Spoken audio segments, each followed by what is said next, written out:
Jawab hadis Rasulullah. Sains itu menjawab hadis Rasulullah.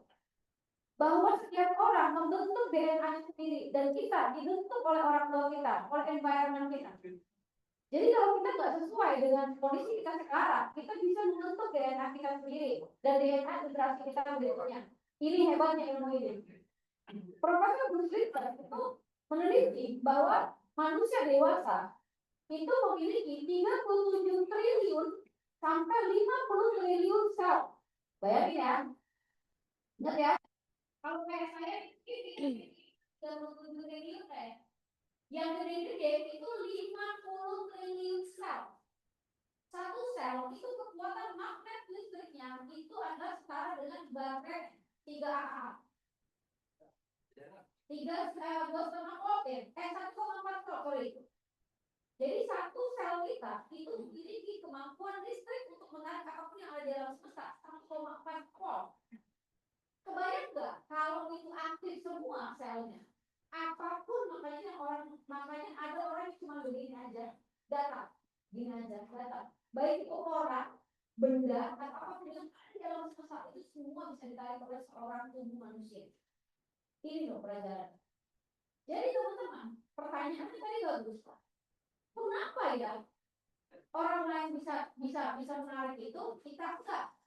Padahal kita sama-sama punya 50 triliun sel dan 30 triliun sel. Betul ya? Kenapa? Apa yang membuat sel kita itu mati magnetnya? Atau seandainya pun magnetnya hidup, tapi kekuatan untuk menarik itu kecil banget. Nah, saya mempelajari ini sangat dalam, teman-teman saya juga lagi belajar. Ternyata yang membuat itu adalah pikiran dan perasaan negatif mulai dari kita janin.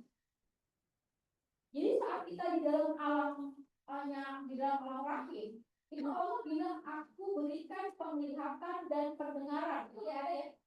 Bahwa Allah tidak memberikan mata dan telinga, belum ada mata dan telinga, tapi Allah memberikan penglihatan dan visi janin ini. Makanya nanti kalau punya anak hati-hati ya. Kenapa? Karena dia terdengar dan melihat dengan peta progresinya, dengan alam bawah sadar dia. Dan saat dia sudah bisa melihat itu, pada saat dari siklus, bahkan kalau di scientific biology, dia menarik semua apa yang ada dari luar, dimasukkan semua ke alam bawah sadar, sejak dari janin. Makanya kalau dia berada dalam lingkungan yang tidak baik, atau lingkungan yang sedih, atau berada, kalau nanti baca juga tentang namanya power and force, itu tentang emosional. Ketika emosionalnya ada di bawah 200 Hz, di bawah artinya rasa bersalah, gak percaya diri, cemas, bingung, sombong, dan lain-lain itu ada. Ya, maka itulah yang menyebabkan sel-sel kita mati secara elektromagnetiknya. Maka kebayang apabila janin yang ada di dalam badan ibunya nangis terus, kebingungan ataupun mendapatkan hal-hal yang jelek dan segala macam, maka dari awal selnya dia sudah tidak berkembang elektromagnetik. Nah ini teman-teman itu terjadi pada saya yang dulu terjadi bullying dan segala macam. Itulah makanya kenapa saya menarik hal-hal yang tidak baik. Jadi apakah kita ditipu sama orang? Misalnya dalam bisnis, kita mendapatkan customer yang jelek dan lain-lainnya. Itu kesalahan mereka? Tidak. Itu adalah resonansi dari tubuh kita yang menarik. Selama kita masih banyak utang, masih banyak emosional, maka kita akan menarik hal buruk di dalam kita. Jadi kita nggak perlu mikirin yang lain. Jadi kalau customer tinggal gini aja, itu yang saya lakukan. Ketika saya menarik klien-klien besar, alhamdulillah saya diberikan kesempatan untuk mendalami ilmu ini, dan saya gede-gede banget. Yang dulu saya adalah seorang yang kelima, itu benar-benar bisa. Saya sekarang adalah pokja di OJK Syariah dan Non Syariah. Saya adalah layer kedua di salah satu lembaga sertifikasi rencana keuangan internasional. Dan kemudian saya juga besok ini tanggal 11 Agustus saya itu memiliki klien itu adalah bengkel pesawat satu-satunya di Indonesia yang setiap kali ke sana besok itu kita perlu pengawalan, dan saya selalu bisa berfoto dengan pesawat presiden dan lain-lainnya. Jadi nggak semua orang bisa ke situ. Itu saya dapatkan dari mana? Dari begini. Saya S3 nggak punya uang, di atas di atas pesawat, saya cuma nulis aja. Saya tulis pakai metodologi karena saya ke Timika waktu itu judul banget, saya cuma nulis aja, tapi nggak mungkin kalian konyol-konyolan nih. Ternyata 2021 itu 2019 saya tulis, 2020 saya masuk. Jadi benar-benar itu luar biasa ya teman-teman. Ketika pikiran kita nggak berisik, hati kita nggak berisik, kemudian habis itu kita lepas. Dan ingat, ketika sudah ada afirmasi, ketika semua masuk, jangan ditanya kapan itu terjadi. Karena begitu kita tanya, kok nggak jadi? Gue udah afirmasi begini, begitu udah. Jadi itu bentuk pasrah namanya. Ketika kita sudah melaksanakan ikhtiar maksimal, maka lepaskan karena hasil itu bukan urusan kita. Urusan kita adalah ikhtiar maksimal. Ya, maka hasil itu adalah hak prerogatif Allah dan alam semestanya. Tapi kewajiban kita adalah ikhtiar maksimal, memperbaiki internal dan jadi memperbaiki diri kita, memperbaiki sistem di luar itu adalah kita. Jangan kemudian kan itu kan karena Allah aja yang enggak juga kitanya itu hasil dari kitanya yang memanage hati dan pikiran. Ya, jadi semuanya itu ada pelajaran yang ada dan saya belajar bertahun-tahun itu. Jadi apa namanya? Kalau misalnya kita waktu dulu hidupnya seperti apa, maka itu bisa tercermin sekarang. Saya hidupnya penuh dengan kerusakan. Tapi artinya apakah kemudian kita menjadi orang yang malang? Enggak. Orang yang ditempatkan seperti itu adalah orang-orang yang hendak didekatkan pada kesadaran. Makanya kenapa yang spiritual itu nggak semua orang dapat. Namanya spiritual awakening.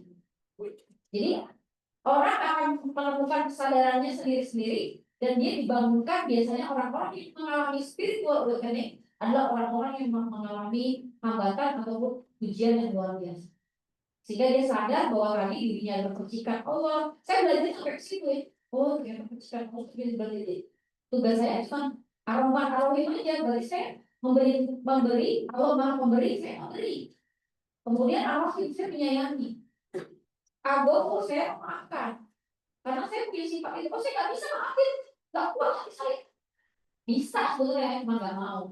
Ya, oke. Jadi kita punya kemampuan semua apa yang Allah miliki. Kenapa? Kita adalah percikan cahaya Allah. Makanya Allah selalu bilang saya lebih dekat daripada urat lehermu. Karena punya Allah ada di sini. Setiap getaran 37 triliun sel itu yang menggetarkan adalah yang kecil. Jadi teman-teman itu saintifik ya. Saya tuh belajar itu sampai baca jurnalnya Einstein, baca jurnalnya Bruce Lipton, ya teman-teman ya. Jadi untuk supaya saya tuh percaya iman, itu saya sampai belajar jurnal fisika kuantum. Betul, ilmu paralel, betul. Oh, ada ya. Oh, ternyata benar ya. Film-film itu ya. Jadi saya tuh nggak percaya akan ini tadi Pak Allah memberikan kesejahteraan, jadi bohong kan. Ternyata begitu didirikan dengan jurnal fisika kuantum, biologi sel, neuroscience, ya, itu semuanya mengarah pada hal yang sama. Bahwa ketika kamu kata Allah, kalau kamu mau mengenal diriku kata Allah, maka pelajarilah dirimu dan alam semesta. Ya, teman-teman jadi saya belajar itu karena makin mendalami, makin tahu bahwa semua itu asalnya dari diri sendiri. Betul. Ya. Oke, kita mulai lagi. Jadi jangan khawatir kalau teman-teman nikmati prosesnya. Artinya. Ya muqallibal qulub, sabit kolbi diarahkan. Ya, karena kita ada satu hati yang selalu benar. Ya, tapi kadang-kadang tertimpa ego dan emosi tadi. Ya, makanya selalu bersihkan. Tuh. Jadi teman-teman, sekarang saya belum fokus, nggak apa-apa. Cara yang paling gampang saya kasih tahu pakai Gemini AI ataupun pakai Meta AI aja bisa. Bilang sama dia prompt. Kalau Meta itu saya ingin pelajari tentang ikigai. Ya. Tolong berikan saya form ikigai. Kemudian nanti Dia bilang, kalau digemenikan apakah kamu mau masukin? Ya, terus nanti kita masukin. Saya adalah menyukai, yang saya sukai adalah ini.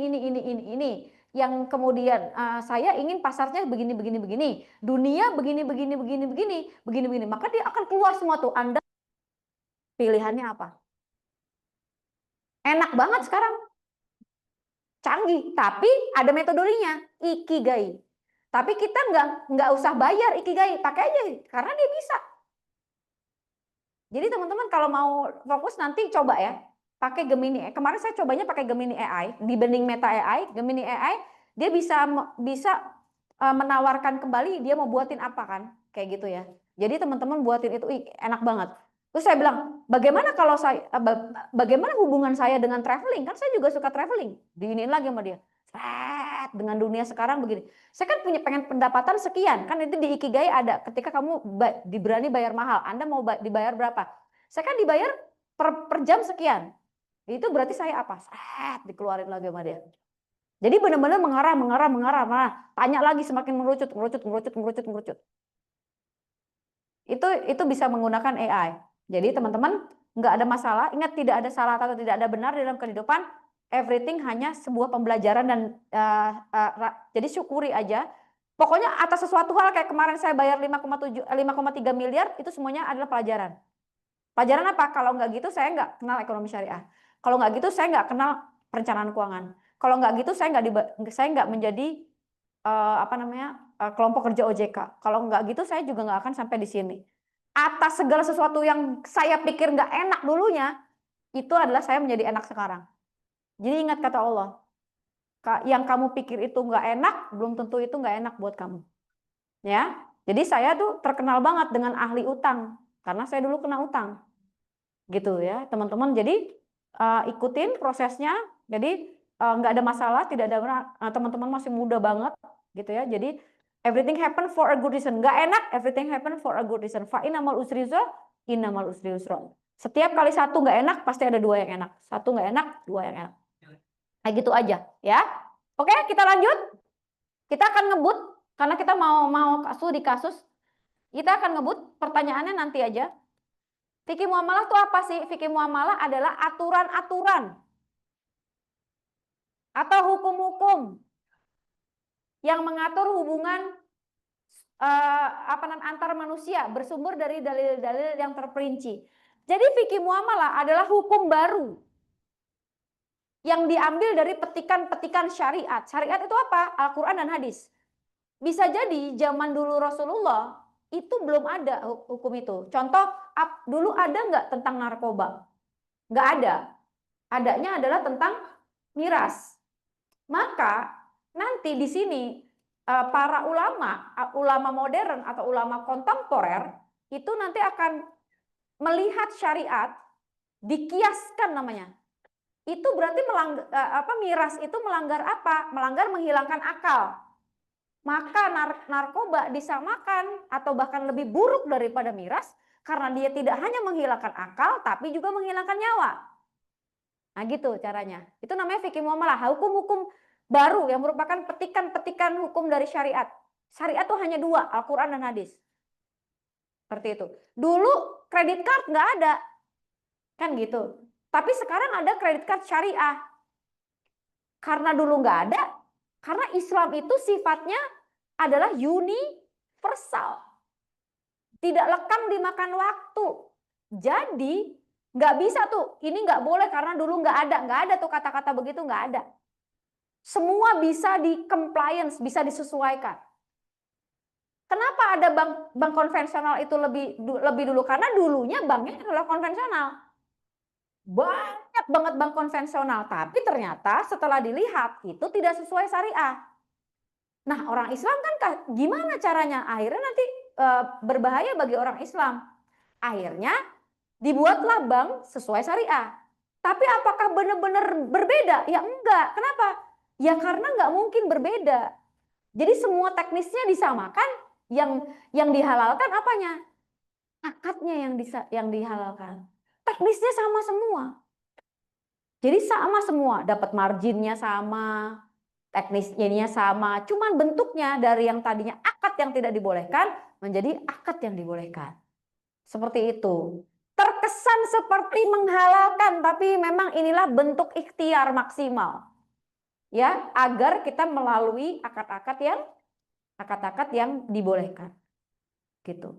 Kembali kepada manusianya masing-masing ketika aku nggak apa-apa, nggak pakai perbankan syariah juga nggak apa-apa, ya nggak apa-apa, soalnya nggak sempurna, ya nggak apa-apa, selama dia nggak butuh. Tapi ketika dia dalam kondisi hidupnya namanya al-haji atau dia kesulitan untuk tidak menggunakan bank, misalnya kita dapat transfer 10 M, kita mau bawa tuh 10 M, kan nggak mungkin, kita perlu buka. Kalau enggak kita nggak well protection, kita nggak memprotek harta kita, bahaya kalau kita nggak buka nih. Nah makanya ada solusinya bank syariah, karena kalau kita tidak membuka bank syariah, walaupun dia tidak sempurna, ya masih ada bentuk-bentuk yang tadi, masih ada bentuk-bentuk yang dalam arah full fledged syariah, seluruhnya syariah, tapi dia merupakan solusi untuk wealth protection saat ini. Seperti itu teman-teman. Jadi kita nggak boleh juga menjudgment secara kaku ya. Islam itu gampang. Segala sesuatu jangan dipersulit, tapi yang penting mengarah kepada syariat. Seperti itu. Kayak tadi, BCA itu misalnya kalau saya selama misalnya kayak saya tadi, saya sudah punya brand yang bisa mengontrol klien.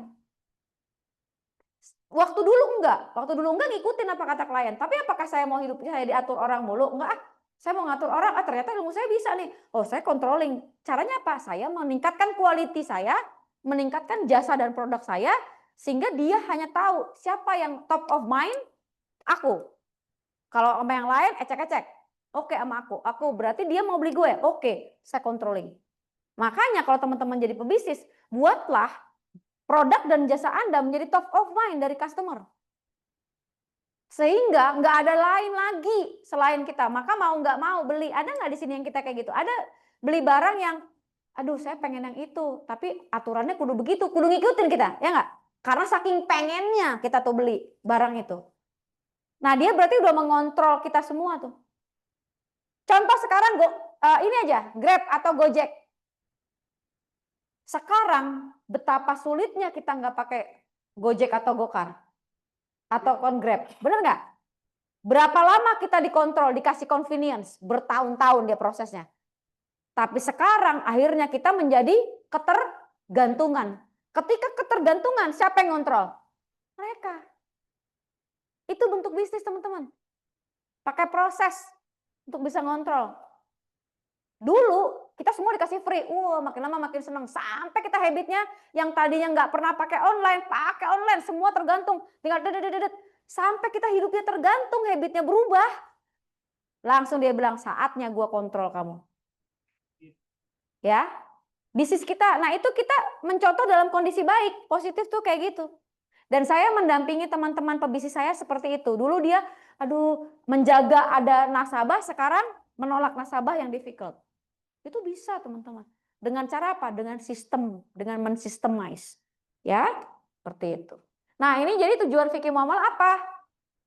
Agar bisnisnya itu diatur syariat, terhindar dari hal-hal yang dilarang. Ya. Jadi konsep bisnis menurut syariah apa?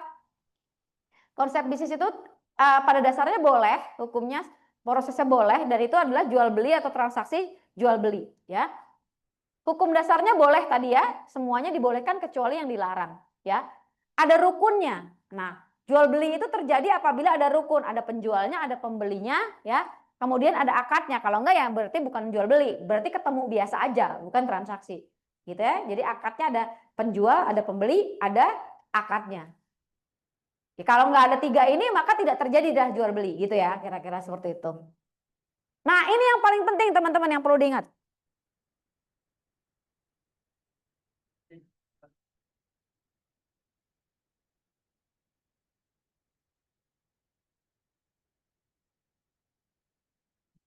Oke, yang penting adalah ini 7 syarat jual beli. Namanya juga syarat sah.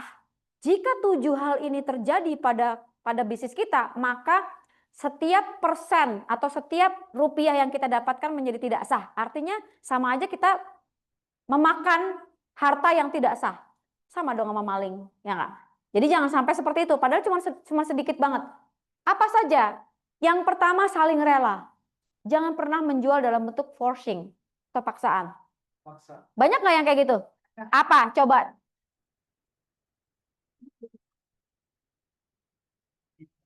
Jangan lupa itunya Mbak. Kalau yang jawabnya kenceng kasih Mbak. Halo, saya Bang Wali. Hmm. Jadi apa? Contoh misalnya produk-produk ada yang, ayo dong beli. Kan kasihan dong, gue belum ini, kasihan nih gue dong. Ketika satunya itu tidak rela, maka itu keterpaksaan, maka bukan enggak halal, enggak sah. Enggak sah itu artinya kalau dia nerima satunya enggak halal, berarti sama aja dia sebenarnya menzolimi, ada faktor zulm di dalamnya. Nggak boleh ya. Jadi ini yang pertama ya, ingat bahwa ini An-Nisa ayat 29 ya. Dalilnya atas dasar suka sama suka. Yang kedua adalah pelaku akadnya sudah balik, berakal, mengerti. Ya, mumayyiz. Jadi dia paham mana yang benar, mana yang salah. Makanya kalau anak kecil itu dibolehkan dengan jumlah tertentu saja, tapi dia tidak cakap secara hukum. Ya. Jadi kalau misalnya nanti kalau kita nanti mau bersyirkah, dilihat ada nggak orang dewasa yang tidak mumayyiz, ada yang tidak berakal secara hukum. Ada. Misalnya dia terkena stroke, ya, berarti pikirannya lemah, berarti itu jangan dijadikan teman untuk bisa berengage. Karena apa? Karena secara ini nggak sah. Bisa jadi keputusannya dia memang tidak secara rasional. Ya, seperti itu. Kemudian objek transaksinya telah dimiliki. Nah, janganlah engkau menjual barang yang bukan milikmu. Ini yang paling bahaya ketika dropshipper. Makanya kalau kita asal jual aja, ambil dari sini jual, itu nggak boleh, teman-teman. Maka perlu melakukan akad wakalah dulu namanya. Akad wakalah tuh jadi agen dia dulu. Hanya sebatas kata loh. Tapi menjadi keberkahan nih. Jadi bilang, oh saya akan menjualkan barang Anda ya, nanti saya ngambil fotonya ya. Itu akad wakalah loh. Iya, jadi menggunakan akad wakalah, jangan asal ngambil aja. Itu cuman tindakan yang tidak kita ketahui, itu menghilangkan keberkahan. Ya teman-teman, seperti itu. Ya jadi akad wakalah. Kemudian objek transaksinya dibolehkan oleh agama, udah pasti. Gitu ya. Jadi jual barang-barang yang memang secara zatihi. Nah, namanya zatihi, zatnya aja udah dilarang. Oh, akadnya saya saling rela, tapi saya jualannya adalah sate babi misalnya gitu. Nggak boleh gitu. Saling rela nih gitu kan. Nggak boleh gitu kan.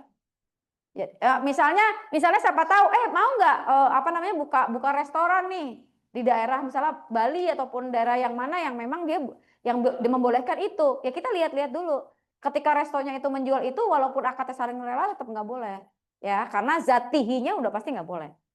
Kemudian objek transaksinya barangnya dapat diserah terimakan. Nah, contoh gini. Aku jual ini ya, jam tangan gue nih, gue mau jual nih. Lumayan nih harganya yang harusnya 50 juta jadi 10 juta. Tapi itu barang ada sih di lemari sebelah mana ya. Pokoknya gue jual dulu ya sama lu, itu nggak boleh. Ya, jadi itu barang kudu ada dulu. Kudu ada di tangan dulu, dilihat. Itu bentuknya goror namanya atau tidak jelas. Goror. Ya, jadi tidak boleh barang gini atau enggak tadi. Kalau saya punya pemancingan waktu itu, pada saat saya masih punya pemancingan, terus bilang gini, oke, saya mau mancing, boleh nggak Bu mancing? Ya udah itu aja. Kamu beli silakan beli ikan yang ada di kolam yang nggak jelas. Itu nggak boleh juga. Jadi saya perlu bertransaksi atas apa yang ditangkap aja. Saya membeli yang sekian kilo. Jadi jelas bahwa atas kilonya yang dibayar.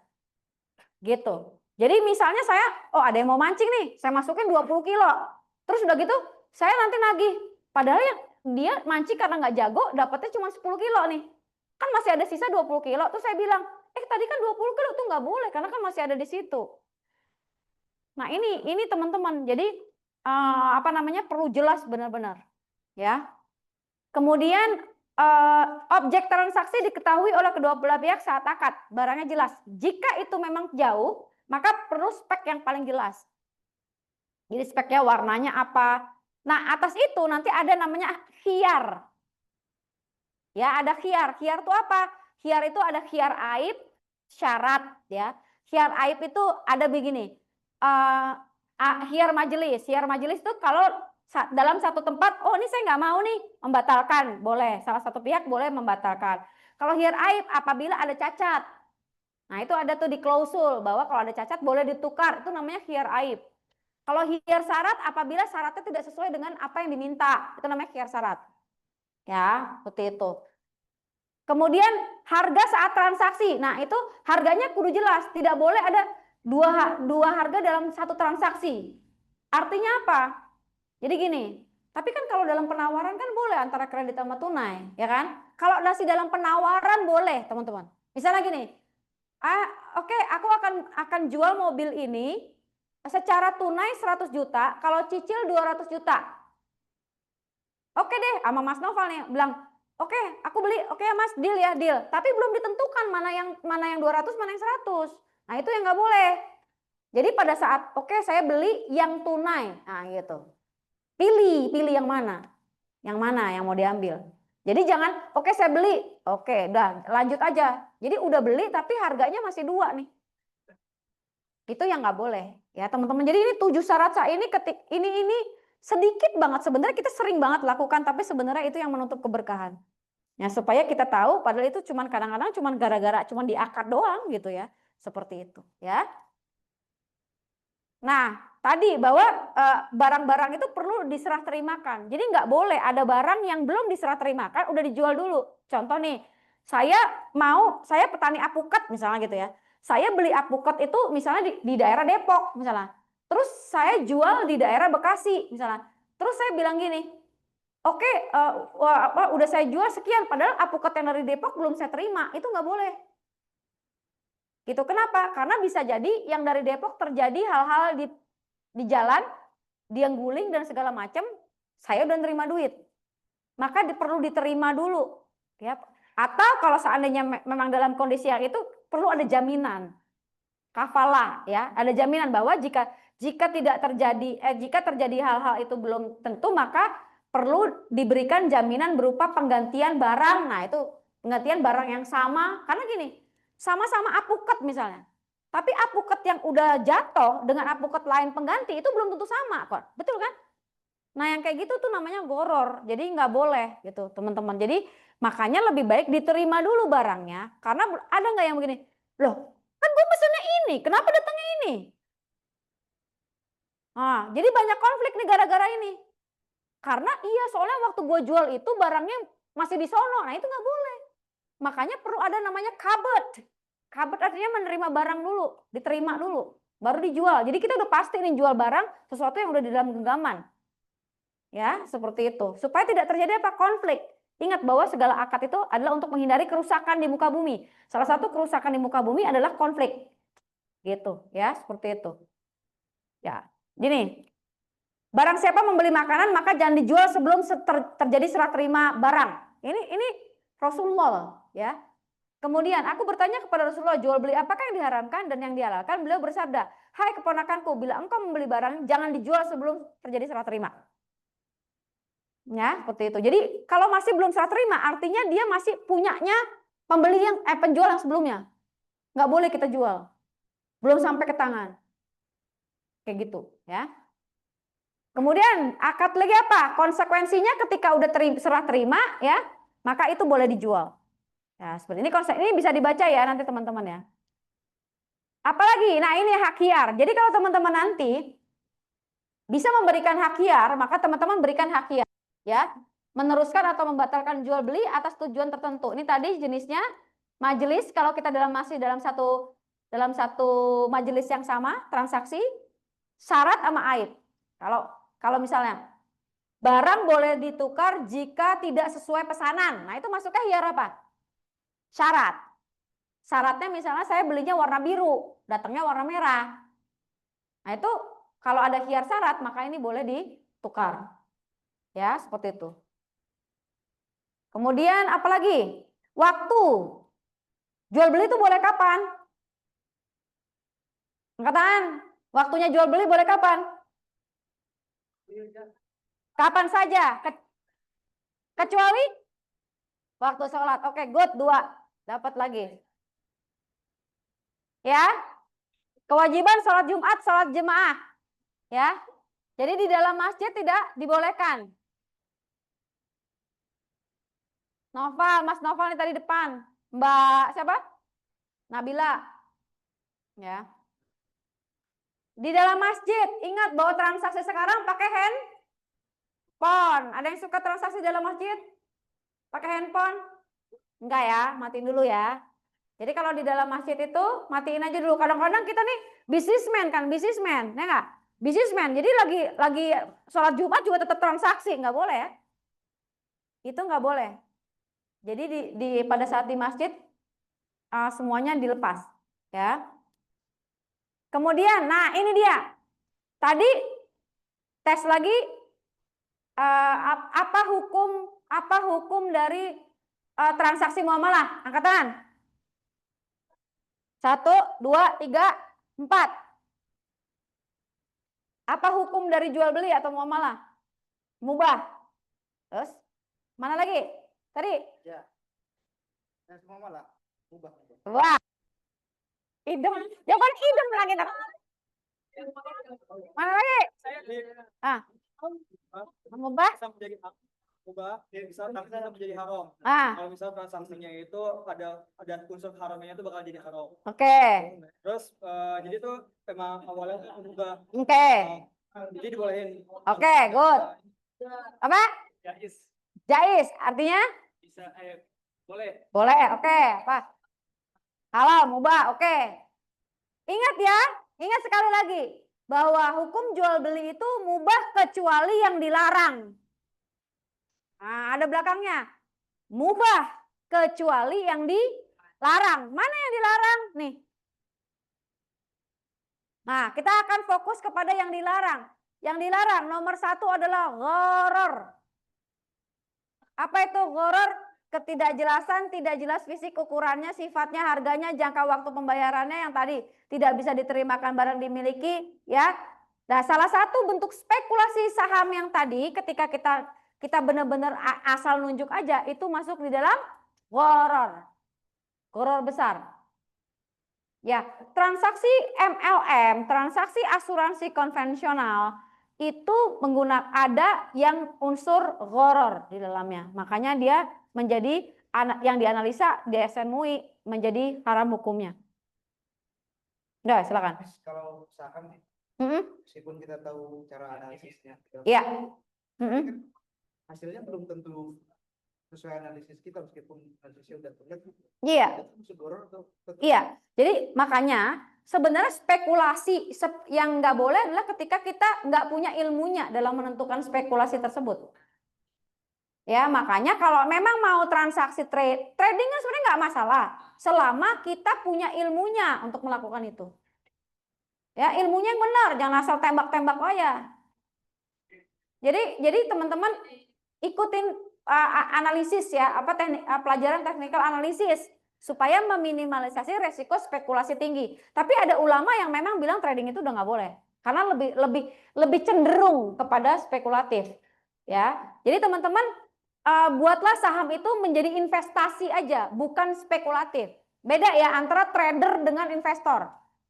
Trader adalah teman-teman ngelihat tiap hari tiap hari NAB-nya. Nah, sedangkan kalau investor teman-teman tahu, oh saya ngelihat nih kayaknya secara fundamental ya, ini perusahaan ini bagus nih. Oke, gue ikutin deh dalam 6 bulan ke depan gue lihatnya. Jadi kita memang melihat sebuah perusahaan itu ikut tumbuh dan berkembang. Itu syirkah yang sesungguhnya. Jadi syirkah yang sesungguhnya adalah ketika kita jadi investor saham, bukan trading saham. Ya, makanya kalau saya di financial planner itu nggak ngajarin trading. Saya ngajarin investor. Ya, jadi kalau mau beli saham ada tujuannya. Buat apa? Gitu. Kalaupun mau trading maka pakai uang dingin dan kemudian benar-benar perlu punya ilmunya. Kalau enggak spekulasinya sangat tinggi. Ya, seperti itu. Gharar ya tadi tidak jelas, jual burung di atas awan. Nah, itu nggak boleh. Jual burung. Beli burung.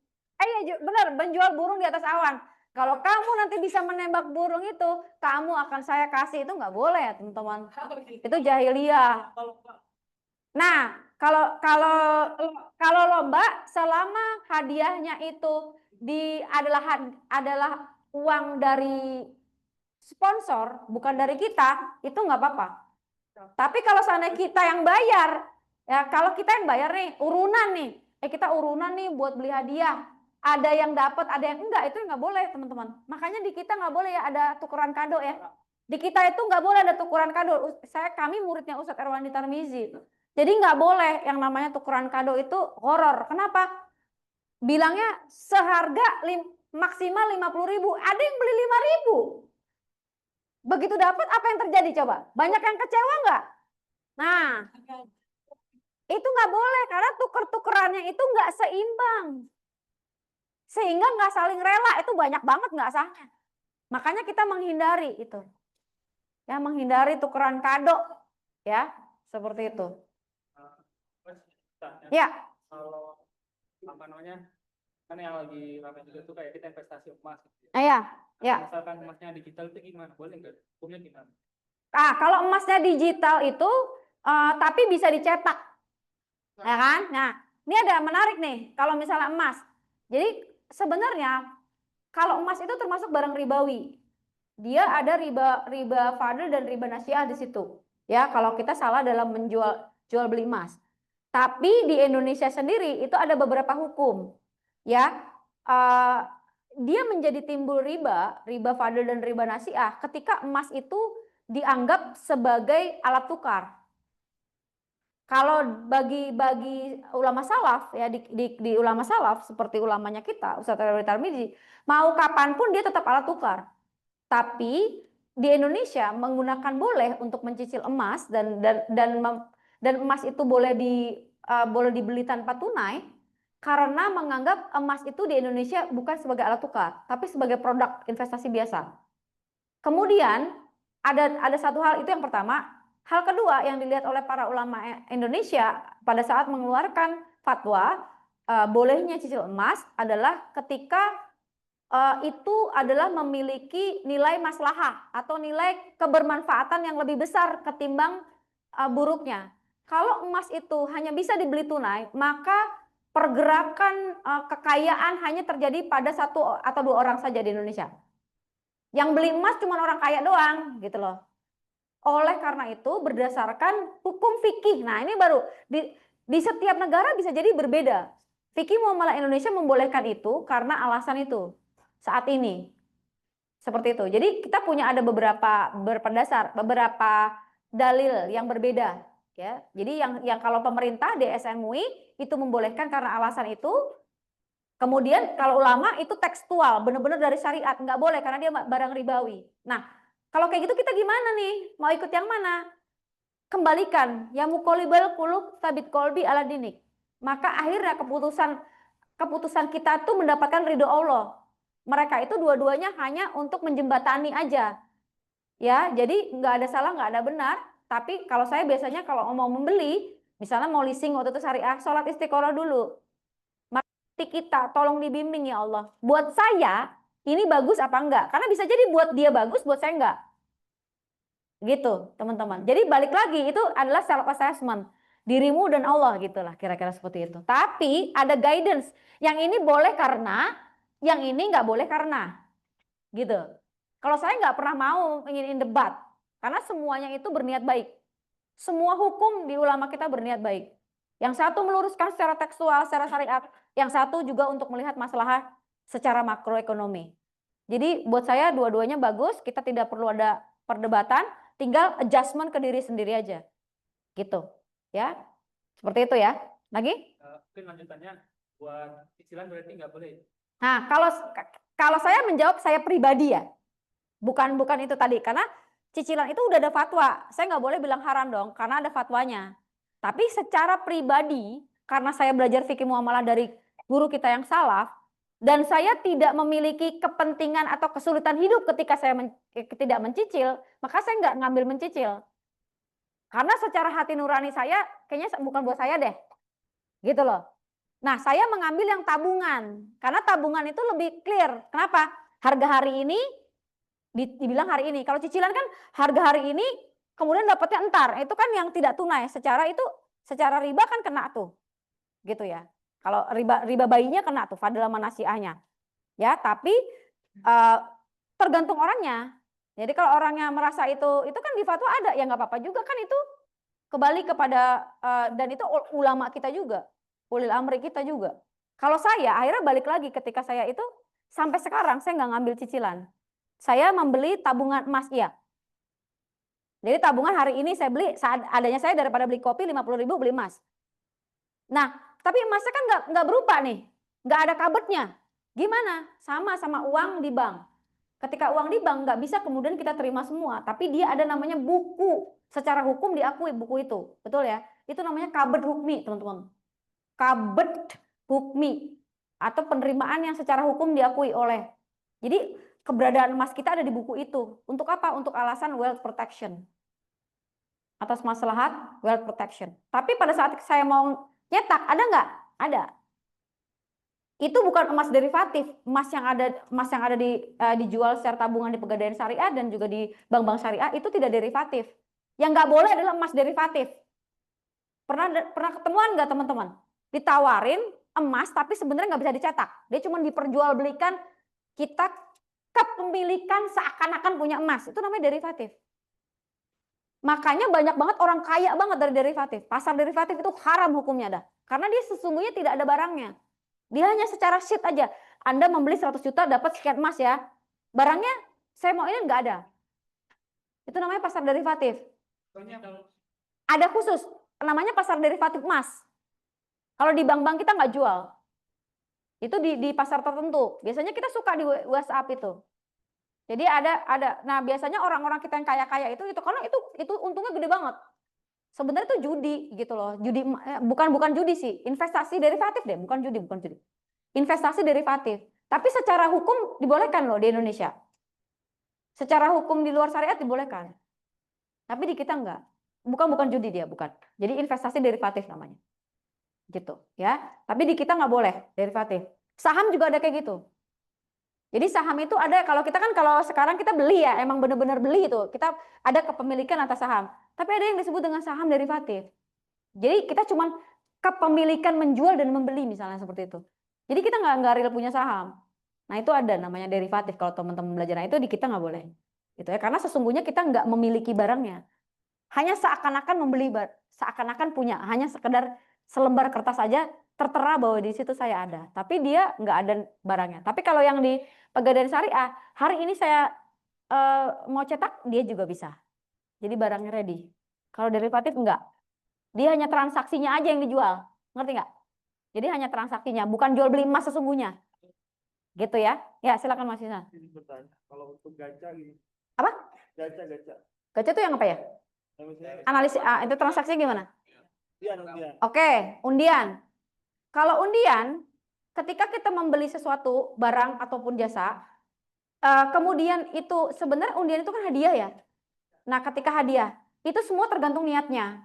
Kalau kita memang membeli produk kemudian itu merupakan bukan pembelian utama, jadi misalnya gini, saya membeli kopi, ya saya emang beli kopinya. Jadi saya meniatkan membeli utamanya adalah kopi, bukan undiannya. Iya, itu nggak boleh kalau niat undiannya.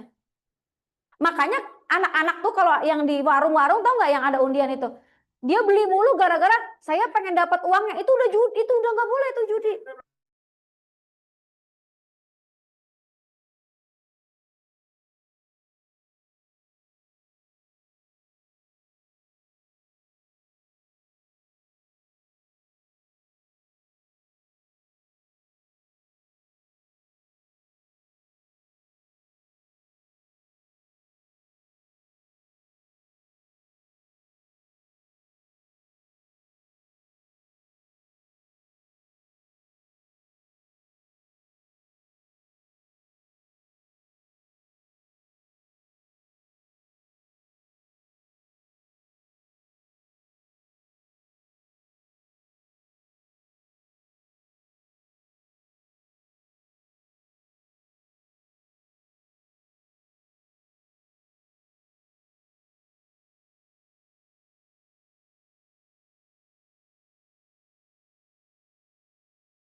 lakukanlah itu dari sponsor.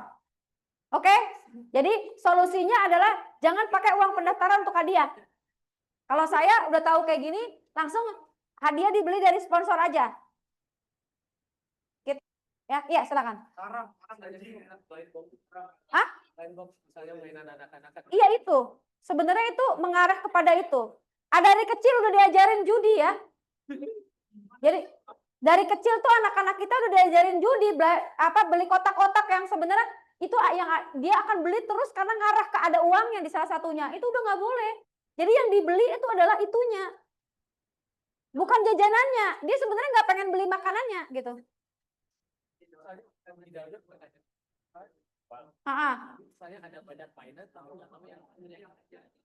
Kayak boneka capit kan?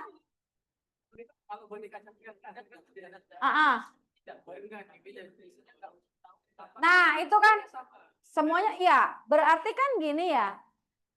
Lihat nggak di situ ada ketidakjelasan nggak sih? Ada, berarti udah. Coba ya sekarang kita lihat ke hati nurani kita masing-masing sudah bisa menganalisa loh. Ya, balik lagi ya, semua self assessment. Ketika itu ada ketidakjelasan, apalagi besar di situ, maka itu nggak boleh. Maka coba ya, hindari.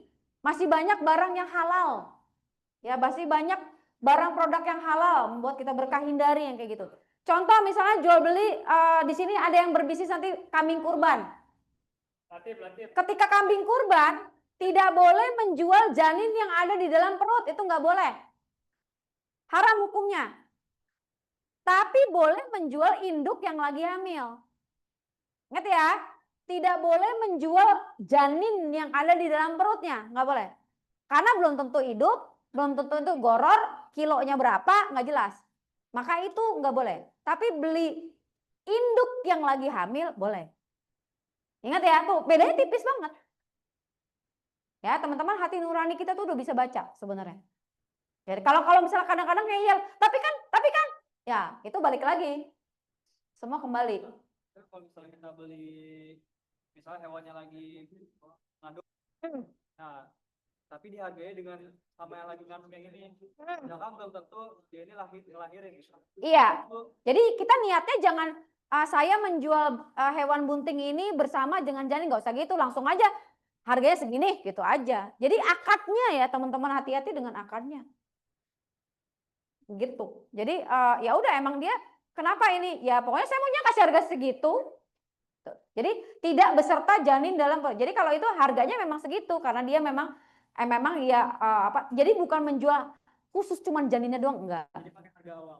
Iya enggak usah pakai harga awal, terserah kita mau naikin berapa kan? Iya, harga satuan pokoknya dia kebetulan lagi hamil tuh bonus lah gitu, harganya segini gitu. Padahal kita sebagai pebisnis sudah ngitung, harganya mau saya tinggiin deh gitu misalnya. Untuk misalnya resiko sebenarnya boleh aja kan, kita menentukan harga kan boleh-boleh aja selama suka tadi. Tapi jangan menjual janinnya doang. Boleh dong. Iya dong. Kita mikir nih soalnya ini sama ini beda nih, ini ada mau bisa jadi dia dapat bonus nantinya kita naikin lebih tinggi. Ya boleh-boleh aja. Tapi kita nggak bilang ini janinnya saya jual, itu nggak boleh. Jual janin doang tuh nggak boleh. Gitu ya. Oke, menarik ya. Ini baru goror ya. Riba terjadi pada akad transaksi utang piutang, transaksi tidak tunai dan transaksi jual beli barang ribawi. Jadi kalau teman-teman ada akad utang, ya ingat nih akad utang ya teman-teman, itu tidak boleh ada manfaat sedikit pun walaupun itu hanya tumpangan ataupun sebuah donat. Contoh nih saya mau sama siapa ya transaksi utang piutang dengan Mas siapa deh? Zaldin. Mas Zaldin. Mas Zaldin pinjam uang sama saya 1 juta. Bilang Coach Rani aku pinjam dong uang 1 juta. Nanti aku kasih tumpangan deh ke depan, itu ribanya tumpangannya. Ya ingat ya bahwa akad utang piutang yang disyaratkan ada manfaat di dalamnya. Itu semua manfaatnya bentuknya itu bentuk riba. Makanya hati-hati dengan perkataan. Bro, gue pinjam duit dong bro. Karena gampang lah, gue beliin dah semangkok bakso. Itu dia ribanya. Boleh. Boleh. Tapi kalau nggak gitu nggak dikasih kan? Nah itu. Berarti nggak boleh. Ah, iya. Ah. Ah. Nah, kecuali gitu. Ketika, gue minjem duit dong bro. Minjam, abis itu selesai. Nih bro, gue balikin. Thank you ya, nih gue traktir ini. Boleh, itu namanya hadiah. Hah? Oh, oke. Biaya admin itu atas apa? Hati-hati nyebutin biaya admin ya. Kalau misalnya gini, yang utangnya 1 juta sama utangnya 10 juta, adminnya sama, beli 1 ATK. Beli apa namanya, bolpen. Ya kan? Beli bolpennya sama nih. Misalnya adminnya berapa? Adminnya 100.000. Maka berapapun utangnya, kalau masih orang itu yang ngerjain, tetap 100.000. Nah ini persentase. Itu namanya bukan admin. Itu bunga. Admin itu sama, kecuali dia misalnya, oh untuk yang utangnya 20 juta dia pakai proteksi polisi sehingga bayar, itu boleh. Ada jasa yang diberikan untuk protection. Kalau nggak boleh. Ini yang masih ada kritisi ya di beberapa lembaga keuangan syariah. Dia masih pakai persentase, sebenarnya nggak boleh. Kecuali tadi, atas peningkatan tadi administrasi ada apa jasa yang diberikan, baru. Masa rahan misalnya sekian juta sama-sama, masa yang 20 juta prosentasenya lebih gede, atas apa? Apakah yang 20 juta saya ada polisi yang iniin? Administrasinya apa yang berbeda antara 20 juta dengan 5 juta? Kan itu pertanyaannya. Ya. Sebetulnya kan di pemerintahan sering ya, dari pemerintah ke vendor, ya. kan biasanya nilai transaksi sekian, tapi cashback sekian itu boleh. Jadi kalau cashback Ya intinya di mana ya? Cashbacknya cashbacknya pribadi pasti. Itu dia tuh. Yeah. Itu dia. Kalau saya waktu itu saya mati-matiin tuh kayak gitu. Karena gini, pemerintah pada saat tender, orang itu udah digaji belum sih PNS? Udah dong. PNS kan udah digaji. Kerjanya apa? Kerjanya yang ngurusin tender. Kenapa dia dapat lagi dari kita? Artinya kita dapat tender atas uang yang kita berikan cashback itu. Itu nggak boleh. Itu namanya riswah atau sogok. Ya iya. Ya begitulah, masuk surga tuh nggak gampang loh teman-teman. Benar nggak? Masuk surga tuh nggak gampang. Karena sekarang ini lebih banyak yang dilarang daripada yang nggak dilarang yang dikerjain. Kalau angkat dari bayaran karyawan kita sebagai pegawai ya, kan itu akadnya kan ijarah namanya. Biasanya tanggal 30. Tapi dari perusahaannya itu juga ngasih kelulusan buat misalnya apa ya namanya kasbon. Oh itu nggak masalah. Selama di dalam akad ada misalnya gini, ijarah kamu atas pekerjaan Senin sampai Jumat jam 8 sampai jam 4 sore dengan istirahat sekian, maka kita udah tahu tuh kejelasannya. Atas itu kalian mendapatkan fasilitas. Nah itu boleh. Kasbon berupa ini. Kasbon itu misalnya plafonnya 1 juta misalnya. Selama plafon itu maksimal 3 bulan potongan. Selama plafon itu belum selesai dibayar, maka tidak boleh utang lagi. Itu biasa. Itu masukin aja di inian. Boleh. Boleh. Terus misalnya kan biasa di Shopee gitu ada kayak misalnya kita langganan bayar 50.000 tapi voucher 1 juta. Nah itu hukumnya gimana? Gak sesuai sama nilai apa yang kita bayar. Maksudnya gimana ya itu ya? Jadi itu ada di Shopee namanya VIP. VIP.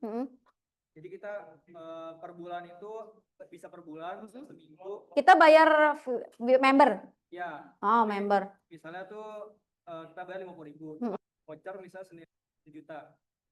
Nah itu gimana ya? Kalau saya belum tahu ya, belum menganalisa lebih dalam, jadi nggak berani jawab. Tapi minimal gini, ketika kita beli menjadi sebuah member, itu berarti artinya ada fasilitas kan. Jadi kita tuh membeli atas fasilitas itu. Apa fasilitas yang diberikan? Jadi kita tuh membeli jasanya. Walaupun berbentuk atau? Ya mungkin, saya belum berani jawab karena analisanya kan belum sampai itu ya. Karena menjawab hal haram nggak gampang.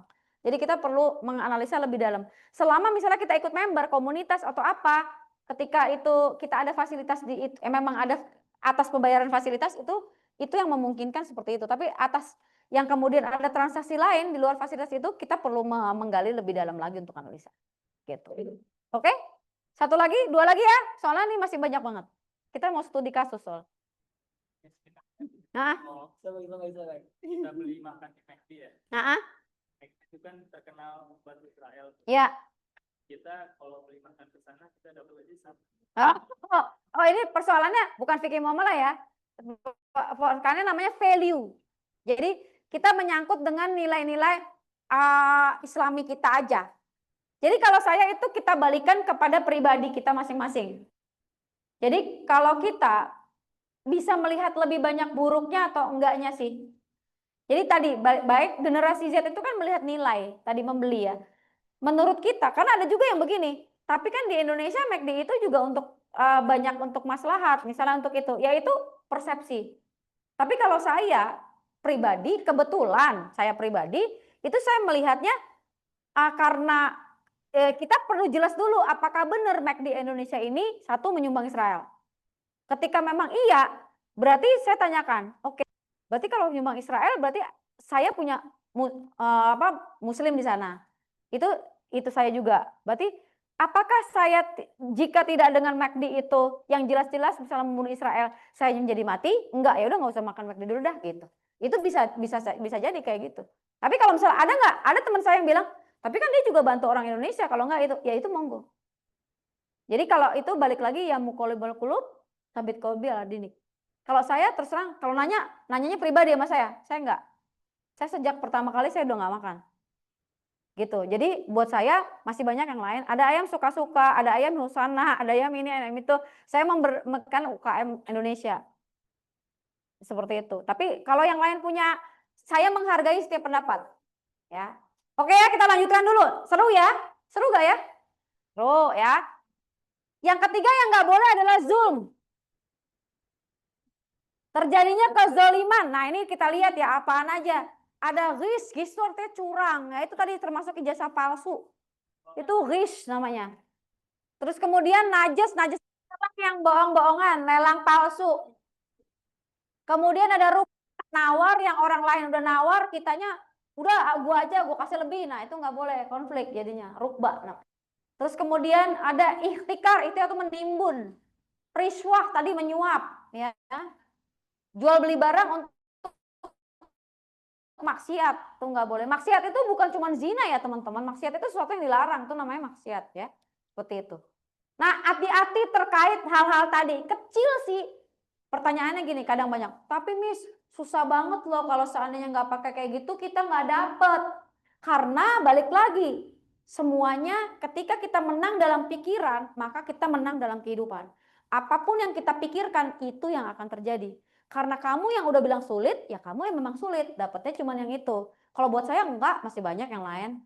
Gitu. Jadi tergantung kita semua.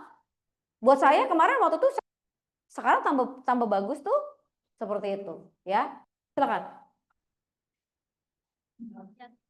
Boleh penjual nih. Peruntukannya itu, si barangnya itu enggak buat, maksudnya ya cuma ternyata si pembelinya ini menggunakannya untuk hal-hal yang selama kita nggak tahu, nggak usah cari. Tapi kita tahu nggak usah, jangan bertransaksi dengan orang yang memang itu. Karena kita itu nanti ikut tolong menolong dalam keburukan, itu ada. Kalau kita tahu, kalau itu dilakukan untuk keburukan. Kalau tahu ya kita nggak mungkin, kamu untuk apa kan nggak nanya juga, gitu. Silakan Mas. Saya pengen bertanya nih Miss. Kalau misalnya kita ada contoh nih, saya ada komunitas. Di dalam komunitas mungkin saya menjadi pengurusnya. Nah di dalam komunitas ini pengen bikin jersey, bola atau apa gitu. Nah, terus itu saya langsung saya nyari vendor, terus sama vendornya harganya segini gitu. Terus saya naikkan, terus saya langsung ngasih taunya tuh harga yang sudah dinaikin. Nah itu gimana? Di dalam kita tuh ada boleh harga pokok ditambah margin, itu boleh. Selama kita nggak bohong. Jadi kita udah beli segini, kemudian saya naikin, tapi kita tahu ini saya naikin karena saya punya margin sekian, itu boleh. Tapi di sini kita posisinya sebagai pengurus nih, pengurus organisasi, gitu kan. Terus harganya udah kita naikin buat diri kita sendiri, itu apakah boleh atau enggak? Tapi selama itu barangnya punya kita niatnya jual beli kepada komunitas. maka jangan sampai goror. Gitu, saran saya adalah tetap nih barang saya jualnya segini ya, saya naikin gitu.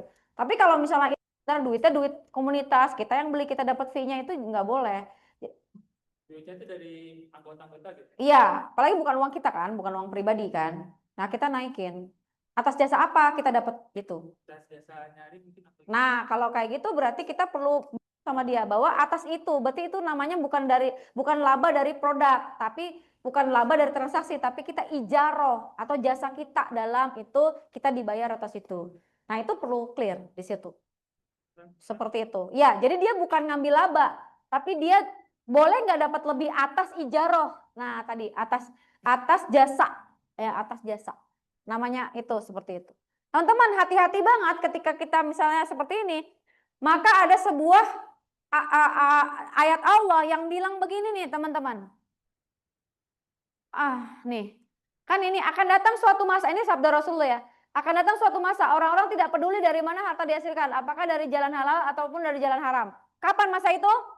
Sekarang. Lihat ini, konsumsi halal vs amal soleh. Surat Al-Mu'minun ayat 51, Bismillahirrahmanirrahim. Wahai para rasul, makanlah dari makanan yang baik-baik dan kerjakanlah amal soleh. Sesungguhnya aku maha mengetahui apa yang kamu kerjakan. Dari sini, ayat ini itu memiliki arti bahwa hubungan antara makan yang baik dengan amal soleh itu garis lurus. Artinya, kalau kita makan makanan yang tidak baik-baik, tidak halal dan thayyib, maka sulit untuk kita berbuat soleh. Makanya kenapa banyak anak-anak yang diberikan harta-harta haram, terjadilah anak-anak yang brutal. Benar nggak? Ini ayatnya. Dan kenapa afirmasi kita banyak nggak diiniin? Bisa jadi kita makan makanan yang seperti itu. Doa tidak dikabulkan. Ya, itu karena tertutup tadi karena hal-hal yang tidak dibolehkan. Jadi teman-teman ya, ini tadi bahwa kita perlu melihara harta, akal, keturunan ya tadi ya, yang 5 di praktek bisnis kita. Jadi semua praktek itu ada situ. Faktor kezaliman, GIS tadi menyembunyikan cacat barang, curang, najes, dibaca ya pada saat lelang pura-pura ada teman-teman, ntar lu naikin aja, naikin ya ntar biar harganya kenceng. Nah itu dia. Ikhtikar menimbun, kemudian rukbah menjual barang beli dijual ya, tidak boleh menjual barang beli yang nih berbuat maksiat apa aja. Sewa menyewa tempat untuk lembaga keuangan yang memang tidak syariah. Kemudian goror, fisik yang nggak jelas, sifat nggak jelas, ukuran nggak jelas, barang buat milik ini tadi sudah kita bahas. Penjual nggak menentukan harga yang ditentukan ya. Contoh goror undian berhadiah nih, ini tadi. Undian berhadiah dilakukan dengan membayar iuran, hukumnya haram sekalipun jumlah sedikit. Ya. Jadi bukan berarti dilakukan tanpa menarik iuran, kuponnya diberikan cuma-cuma. Jadi kalau misalnya kayak gitu pakailah sponsor untuk hadiahnya. Nah ingat, jika seorang membeli barang dengan tujuan untuk mendapatkan kupon yang terdapat, maka hukumnya jadi haram. Jadi inamal a'malu, ini lagi, balik lagi. Ya. Nah kalau riba, teman-teman, kita akan lihat riba. Ya, ini banyak banget ayatnya. Aduh, riba, ngeri banget ya teman-teman ya. Ini bisa dibaca ayatnya. Dan lihat ini. Makan, pemberi, ya, bayar riba. Kayak saya kemarin waktu itu riba, makanya kehidupan saya hancur. Saya yang membayar riba, saya yang hancur juga karena sama dosanya. Hati-hati ya. Kalau sampai kita membayarkan utang riba, kitanya juga udah kita yang bayar, nggak enak. Kita kena dosanya juga ya. Seperti itu. Dalil riba nih jelas ya teman-teman ya. Jangan berdagang di pasar katanya Umar tuh. Nggak boleh. Karena dia berlumuran ya teman-teman ya. Nah jenis riba ini tadi akad utang piutang. Nah kalau emas yang ini teman-teman. Nih, jual beli emas ada di sini. Riba jual beli, ya. Ada 6 barang ribawi yang ini perlu ada aturannya. Kalau emas sama rupiah alat yang berbeda, maka dia perlu tunai. Ya, seperti itu. Riba diharamkan nih dampaknya teman-teman, karena keserakahan yang terjadi sekarang ini bisa dibaca ya. Seperti itu ya. Nih, bener nggak antara dua golongan makin lama makin jauh ya sekarang ya. Gininya makin jauh. Golongan kaya makin kaya, miskin makin miskin. Nah, itu namanya Gini kalau di dalam ekonomi makro ya, Gini. Ya, Gini ya. Jadi ini menurunkan daya beli. Nah, ini. Nah, ini lihat tuh. Semua yang konvensional, nodap sudah ada di fatwa. maka beralihlah convert ke syariah teman-teman karena semua sudah ada ya. Seperti itu. Kemudian ini akad syariah ya tadi akad qard, musyarakah adalah akad bekerja sama ya.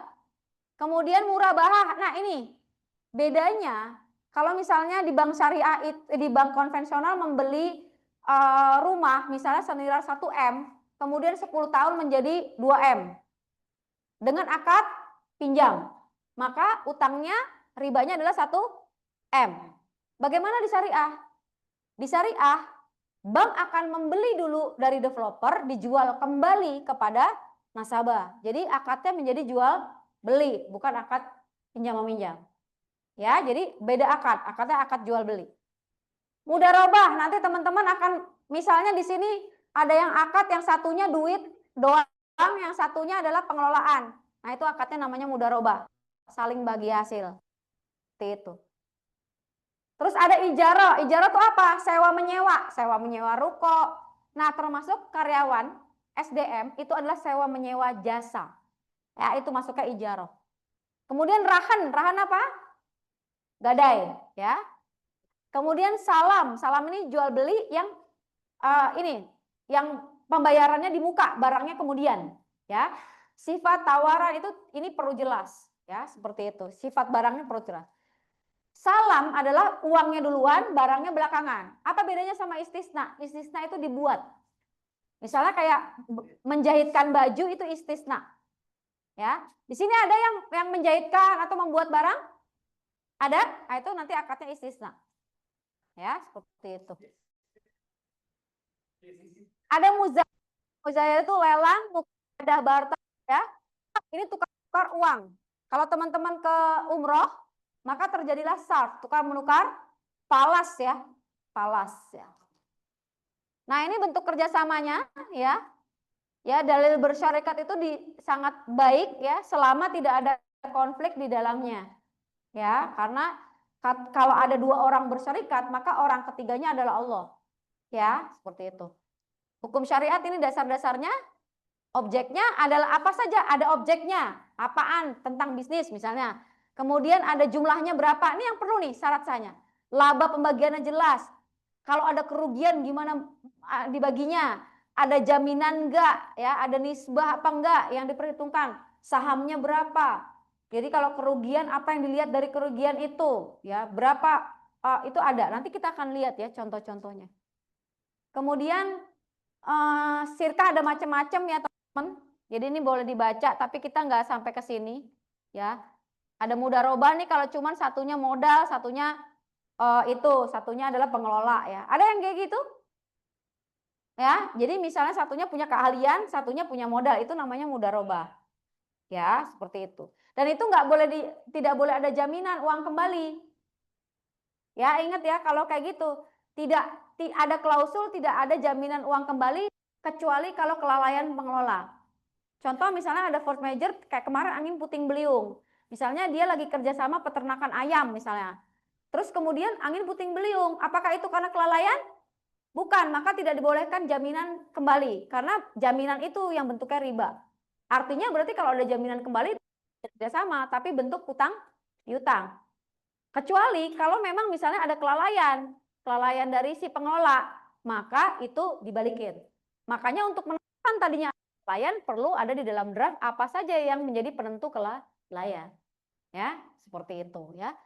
Jadi kalau amal nih masing-masing nggak punya uang, tapi saya sama Mbak Tika ini misalnya, saya bisa ngajar keuangan, Mbak Tika bisa ngajar waris, yuk kita kita ngajar yuk. Nah itu namanya amal, sama-sama punya keahlian, ya. Kemudian jadi duit bagaimana kayak gitu. Nah itu namanya syirkah amal, ya. Itu.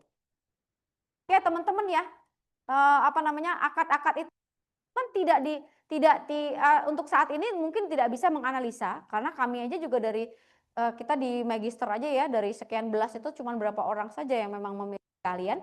Kalau memang nanti teman-teman bisa mau lebih dalam, saya biasanya feel free untuk dikunjungi. Kita dulu di angkatan-angkatan sebelumnya bisa main ke tempat saya di resto saya di kantor saya di Cibinong, gitu ya. Kalau memang misalnya nanti ada yang perlu untuk didiskusikan, ya seperti itu. Ya. Kalau misalkan Mm-mm. ada tanah nih, kalau kita beli itu harganya misalnya 1 M. Mm-mm. Nah, terus kita negosiasi itu di situ. Iya. Saya beli tahun depan. Ah, Nah, tahun depan nanti saya bayar 1,5 M. ya. Bisa nggak? Jadi Coba juga. jadi dia belinya gimana? Satu, dia beli, tapi nanti dibayar nanti. Saya 1 tahun ke depan. Oke, dalam perjanjian itu dibayar 1 tahun, berarti bisa tapi itu udah tanah itu dipakai sama siapa? Pakai sama saya sendiri. Jadi udah punya, cuman bayarnya nanti ditunda. Misalkan ini punya tanah. Mm-mm. Saya mau itu jual ke saya 1 M. Oke. Nah, itu bisa nggak 1 tahun lagi saya bayar. Tapi saya pakai lagi sekarang nih. Terus bilang ya udah kalau misalkan dari 1 tahun ke depan jadi 1,5 juta. Oh, itu sama aja kayak tadi dicicil. Oke, kalau kayak gitu bikin akadnya. Berarti saya akadnya kan membayar tempo namanya. Itu namanya bisaman ajil ada. Dengan membayar tempo maka harganya menjadi 1,5 M. Iya, itu namanya bisaman ajil. Tapi itu sudah pemilikannya udah berganti. Udah kepada Mas siapa?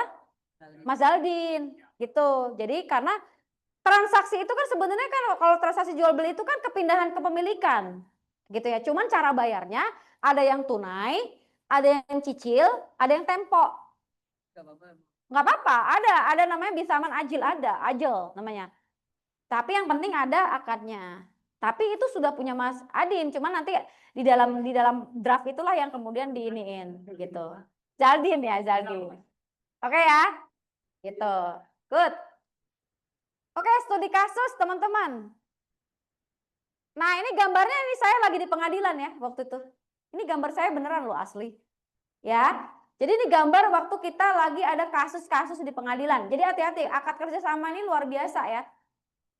Kenali bentuk-bentuk hubungan muamalah kerjasama yang ada di bisnis korporasi Anda, baik yang terjadi di internal perusahaan, serta transaksi yang terjadi antara eksternal perusahaan.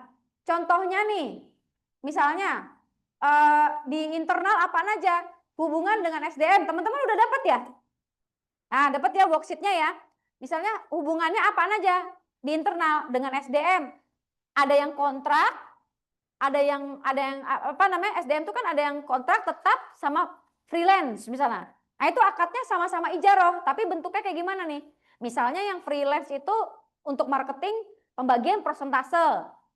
Disertai dengan misalnya reimburse apa akomodasi, itu boleh-boleh aja. Bentuknya ijaroh.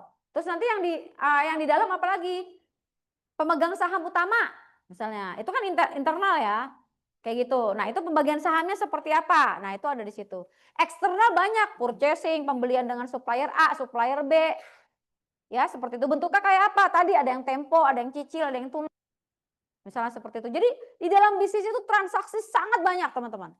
Makanya teman-teman perlu ngelis mana yang internal, mana yang eksternal. Sehingga setiap transaksi, ingat ya, setiap transaksi dengan setiap pihak itu ada akadnya. Bayangin ya, sampai kayak gitu ya teman-teman. Nah ini, kemudian habis itu baru kemudian paparkan secara jelas ya. Kemudian ya sama. Yang kedua adalah mengenal poin. Nanti teman-teman setelah mengenal ini semua, tadi kemarin udah dapat PR ya. Udah kan ya, udah dapat ya. Terus kemudian ada tentang, wah saya lupa itu ya transfer ya. Udah di print ya, Miss ya? Oke, duduknya per kelompok ya? Oke, jadi mana yang di print contohnya?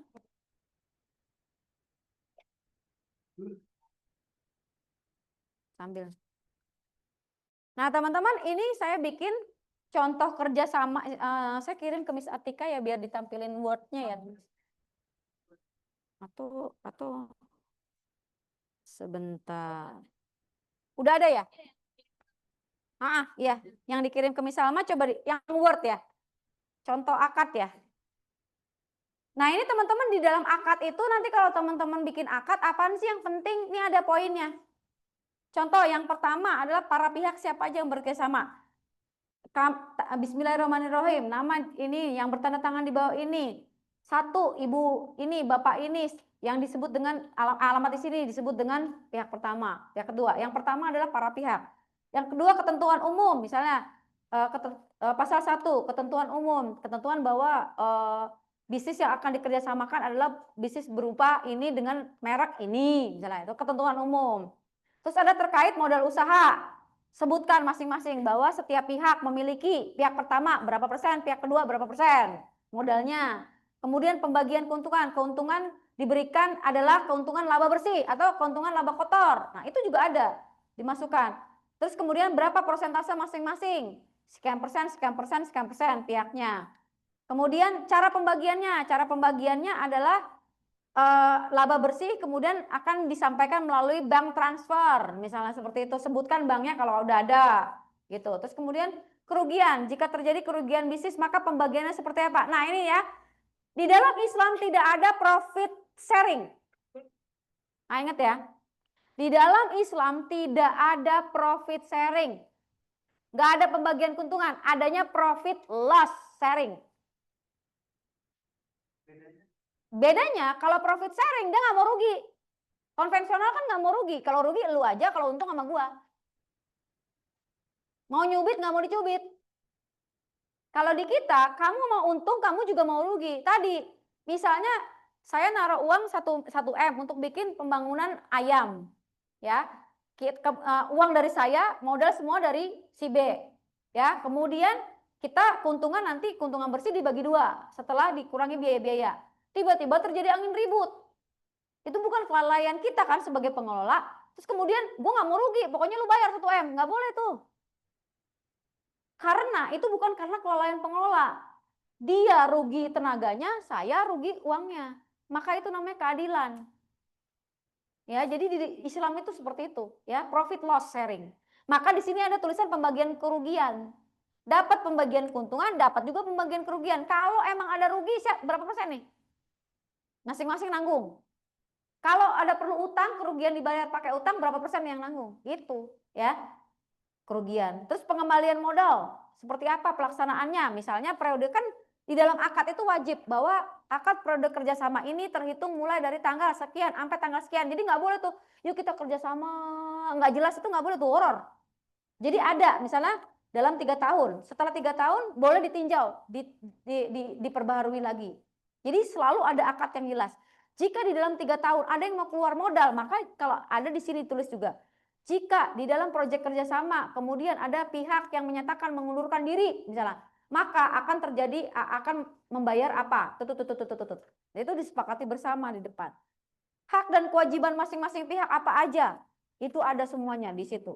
Ya, jadi nanti teman-teman buatlah disesuaikan dengan terjadi. Yang penting ada poin-poinnya ini. Dan ini nggak baku ya. Saya nggak ada terkait ini kos ya. Di paling tidak ada tentang para pihak jelas namanya, alamatnya, ya.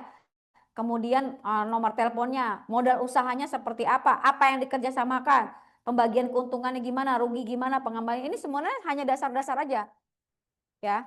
Kemudian misalnya ada sanksi, misalnya terjadi wan prestasi, tadi siapa tuh yang temennya lalai? Ya, tadi. Nah, ini kan ada sanksi-sanksi di sini. Sanksi-sanksi, sebutan sanksi yang diberlakukan atas indisipliner atau wan prestasi. Ini ada. Sehingga dari awal udah kita tentukan di sini. Bisa dibuat secara detail dengan bentuk adendum. Misalnya banyak nih, ternyata job desk-nya banyak.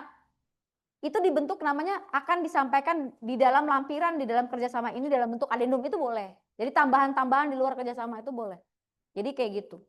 Terus ada penalti, misalnya apakah ada penalti jika pemutusan kontrak sepihak, kesepakatannya berapa atas biaya administrasi. Nah tadi, misalnya kita udah kerjasama, udah ngeluarin uang, ternyata dia mundur, itu ada kerugian di kita administrasi, itu boleh ditaruh di sini, itu penalti.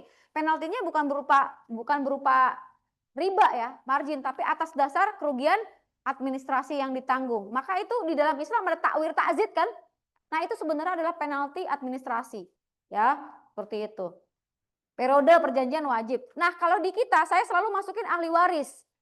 Kalau sampai terjadi apa-apa, halangan tetap ataupun meninggal dunia, siapa yang nerusin? Siapa yang bertanggung jawab? Nah itu ada. Kemudian ada lain-lain yang perlu disebutkan, misalnya nanti jika ada yang belum dimasukkan akan dimasukkan ke dalam bentuk adendum seperti itu. Terus penyelisih, kalau terjadi perselisihan gimana? Gitu. Kemudian status hukumnya seperti apa? Nah Ini teman-teman, hanya ditandatangani bermaterai itu sudah berkekuatan hukum. Jadi hati-hati ya, ini kemarin ini saya ini di pengadilan itu, ketika dia sudah berkekuatan hukum, bermaterai, itu bisa jadi bukti pengadilan dan bisa menang perdata. Jadi walaupun tulisan tangan teman-teman, tapi ingat ketika nanti ini ada 5 lembar, misalnya dalam perjanjian ada 5 lembar, semua para pihak wajib memparaf. Jadi jangan sampai tanda tangan materai, kan udah ada tanda tangan materainya, tapi ininya nggak paraf, lupa, nggak diakuin. Karena bisa jadi ini copotan kan, bisa aja. Jadi ini kalau ada 5 ya semua tanda tangan di situ diparaf. Ingat ya kalau kita lagi tanda tangan kan semua diparaf dari awal, paraf. Tandanya adalah kita semua setuju yang bertanda tangan di sini. Nah itu akad kerjasama. Jadi minimal teman-teman punya apa? Poinnya ini dia. Makanya kita berikan, ya seperti itu. Nah itu teman-teman silakan yang belum dikerjakan yang mana? Tinggal 20 menit lagi, segera aja teman-teman. Karena ininya cuman 10 menit. Nggak sampai kali ya 5 menit. 5 menit deh, 5 menit. Langsung berkelompok yuk. Yuk ngerjainnya 5 menit aja.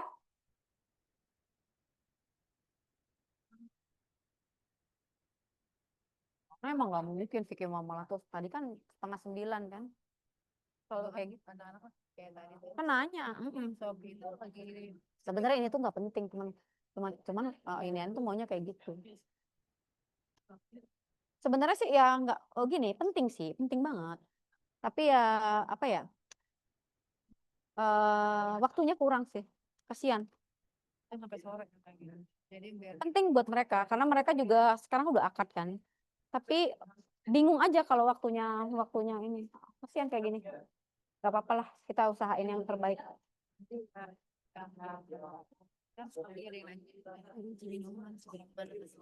Ya, biar kalau seandainya itu nanti mereka bisa kita feel free untuk bisa berkomunikasi. Ayo 5 menit dari sekarang. Ini siapa aja yang bekerja sama? Tulis 1, 2, 3. Sebentar. Coba bukain itu deh, Neng. Bukain laptop. Laptopku.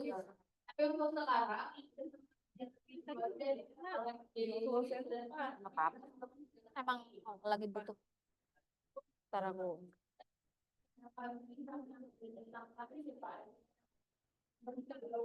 Ya.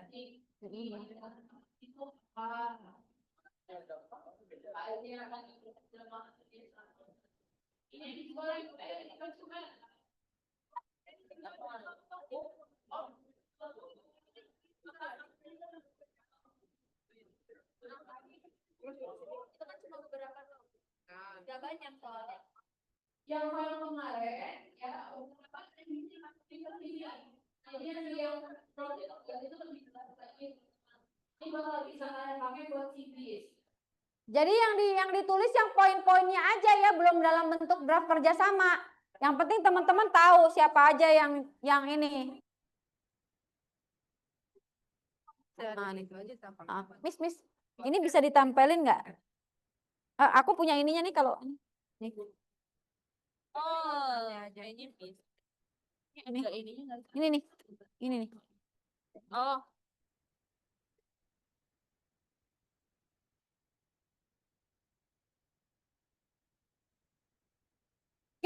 Gak usah bikin akad draft kerjasamanya dulu. Teman-teman paham dulu di dalam setiap poin itu siapa. Oh namanya misalnya kalian berempat siapa.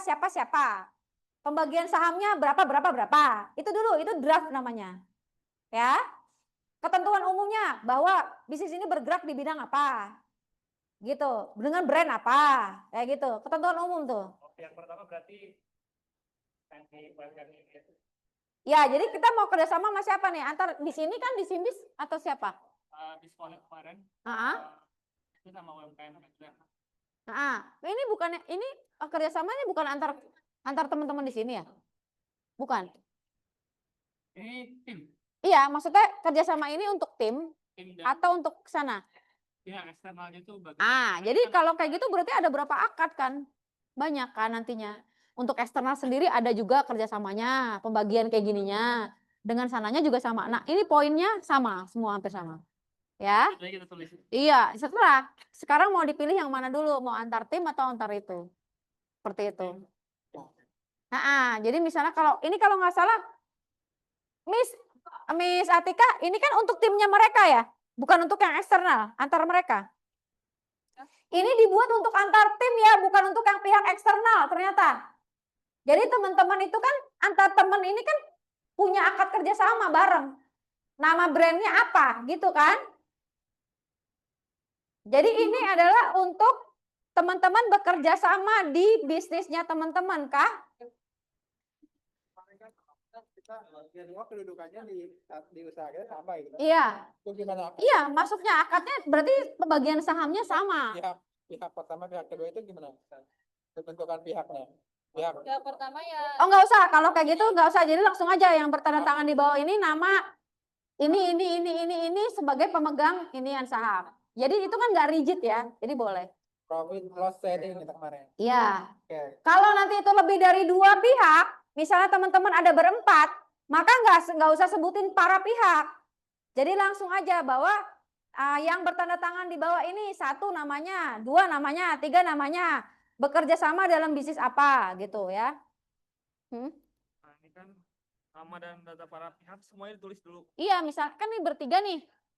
Iya, namanya siapa nih yang ini nantinya di dalam itu nanti akan seperti ini nih. Teman-teman bisa lihat nggak ke sini dulu ya? Teman-teman, please. Halo, assalamualaikum. Spontan. Teman-teman ini lihat nih. Lihat teman-teman, nanti bentuknya akan dibuat seperti ini. Nih. Kalau misalnya teman-teman ada berlima, maka yang bertanda tangan ada 5. 1, 2, 3. Nggak usah ada pihak, nggak apa-apa. Kalau misalnya berlima. Nah, terus ini nanti boleh ya teman-teman ambil ya. Ketentuan umum, kulinernya apa, ininya apa. Ya, itu nanti berdasarkan draft itu dibuat seperti ini. Tuh. Ya, pembagian keuntungan usaha adalah keuntungan net profit, kesepakatan berapa persen. Ya, seperti itu. Jadi bentuk poin-poinnya aja dulu. Bentuk poin-poinnya. Nama dulu. Ya, namanya bertiga. Pak, pihak gua tuh yang dari ini ya. Sama ownernya. Oh, itu berarti ada dua inian tuh. Oh, 2 pihak. Kan di sini 1 brand nih sendiri. Misalnya PT bertiga. Nanti di PT ini. Ambil barang. Jadi gini. Bertiga ini kan punya PT ceritanya. Benar ya? PT ini nantinya akan bekerja sama dengan supplier. Ya. Nah kan? Antar kalian dulu nih kerjasamanya. Nanti tulis nama. Jadi ini adalah kerjasama dalam satu PT dulu. Jadi akan bergerak di bidang apa? Misalnya PT namanya PT apa bergerak di ketentuan umum bergerak di bidang misalnya kuliner F&B dengan Tapi nggak usah tulis wholesaler. Nggak usah, sekarang nggak usah pihak eksternal ya. Ini adalah kerjasama antar kalian di dalam PT kalian. Ya. Jadi kerjasama antar di kalian sebagai pemilik brand, ya, pemilik PT. Udah beli anti gores ini. Reji apa itu? Panjang.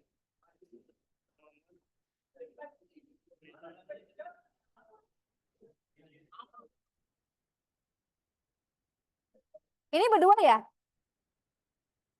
Bertiga. Nah, Berempat ya udah. Berarti nanti kalau misalnya berempat, ini namanya siapa? Terus ini PT-nya apa namanya? Bergerak bidang apa? Terus rasio modalnya berempat, masing-masing berapa persen? Pembagian keuntungannya berapa persen? Kalau ada kerugian mau dibagi berapa persen? Pengembaliannya seperti apa? Seperti itu sih. Ya. Paling atas kita udah pembagian 20%. Di sini keuntungan taruh di sini nih, berarti buat kesepakatan bersama di atas paling awal kita masing-masing mengeluarkan modal. Ah, di sini berarti di sini berarti terkait modal usaha, sebutin modal uang, prosentasenya misalnya berapa rupiah, masing-masing berapa prosentasenya. Modal di luar uang. Misalnya tenaga itu dijadi misalnya tenaga 100%, masing-masing dihitung berapa persentasenya. Jadi ada persentase. Jadi walaupun itu berupa intangible tetap diprosentasein. Misalnya bobot kerjasamanya nanti sama. Atau bobotnya ada yang lebih kecil, ada yang lebih enggak. Nah, itu. Kalau sama ya berarti 25% untuk yang tangible, kemudian ditambah misalnya uangnya beda. Nah, itu nanti dibaginya berupa persentase. Seperti itu. Uangnya sama, dibagi rata. Semuanya dibagi rata. Nah, ketika dibagi rata terus kerjaannya juga nanti rencananya rata. Kerjanya udah dikerjain masing-masing. Iya, maksudnya istilahnya bobotnya kan seakan-akan sama. Berarti kan sama dong. Berarti tinggal bagi 4 dari 100% berarti 25%. Terdiri dari uang sebanyak ini dan juga tenaga. Gitu di situ, di sini. Tenaganya sebagai ini. Nanti baru pembagiannya keuntungan seperti apa, kerugian seperti apa. Kalau pengembaliannya setelah proyek ini selesai gimana? Kayak gitu, ya. Ini poin-poin akad tuh ini isinya. Ada ininya yang disepakati bersama. Ya. Jadi ada periode perjanjiannya segala macem. Lain-lain di sini tuh. Lain-lain tuh ada tuh. Lain-lain nih menyebutkan bahwa hal yang tidak ada atau belum ada dalam kontrak ada tambahan itu namanya adendum gitu. Jadi boleh di sini disebutin supaya nanti tuh nggak ada, kita udah ada nih pasal lain-lain. Jadi kita tambahin aja yuk bentuk adendum disepakati gitu. Ya, kan kadang-kadang ada yang nambah-nambah lagi gitu. Ini isinya dan ini bentuknya nggak baku ya. Jadi boleh disesuaikan dengan masing-masing nanti. Seperti itu ya. Oke, bisa ya?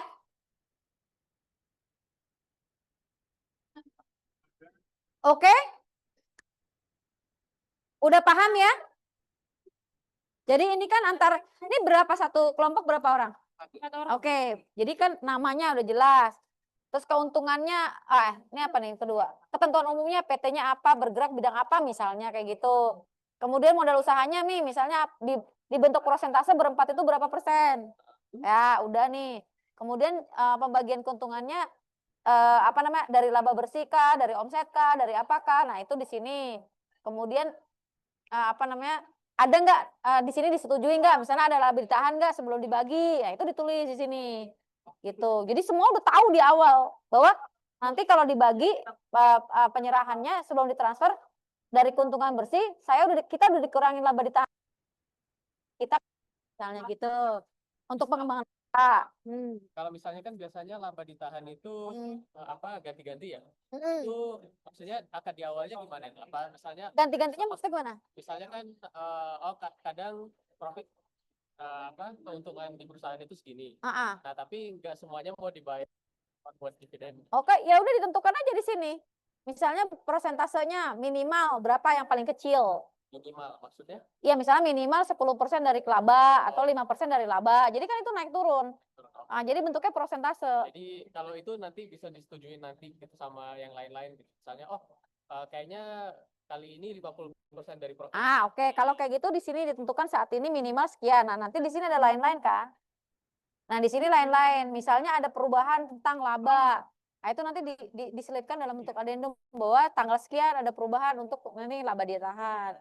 Tapi di sini udah ada di sini bahwa akan dikurangi laba ditahan.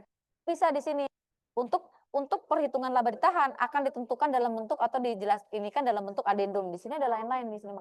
Yang belum ada di sini nanti dilampirkan di dalam bentuk tambahan di perjanjian. Nah, itu bisa seperti itu. Tapi sebaiknya akan dikurangi dalam bentuk laba ditahan, iya minimal dulu dari berapa? Minimalnya. Ya, jangan nggak usah banyak-banyak. Misalnya dari laba bersih berapa? Nanti kalau ada tambahan ya itu disepakati bersama. Kayak gitu, ngerti ya? Jadi ini setiap kerjasama ini wajib ada poin ini ya, gitu. Ini terus kemudian kerugiannya juga, misalnya ada kerugian nih, baginya karena ini sama ya ini mau samain nggak? Misalnya gitu. Pengembalian modalnya lihat nih, jangka waktunya kan ada, maka pengembalian modalnya gimana? Apa mau kemudian tangible-nya, intangible bergerak dan nggak bergeraknya gimana? Dijual dulu atau seperti apa? Itu ada semua di sini. Ya, semuanya diatur. Jadi pembagian profit sama pembagian kerugian itu bisa beda. Iya, bisa aja. Bisa aja. Profit itu bisa jadi ada yang berbeda loh, walaupun modal usahanya nih.